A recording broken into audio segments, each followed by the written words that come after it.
今天教大家用饺子皮做一个有4个口袋的福气包，装入满满新年福气。猪肉剁成肉泥，放入碗中，加入料酒、盐、糖，搅拌均匀，腌制半个小时。锅中烧水，将泡发好的木耳和洗净的菠菜放进去焯一下水，焯好以后捞出来，分别切成碎末。另外再切一点胡萝卜丁。碗中打入1个鸡蛋，用筷子打散。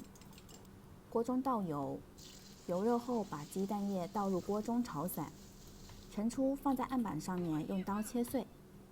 取出一张饺子皮，在中间包上一点肉末，对折以后在连接处蘸点水，捏成一个带有4个洞眼的正方形。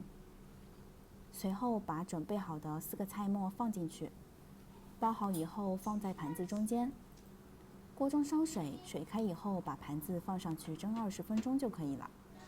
吃的时候我们可以蘸上自己喜欢的酱料。快过年了，赶紧学起来吧！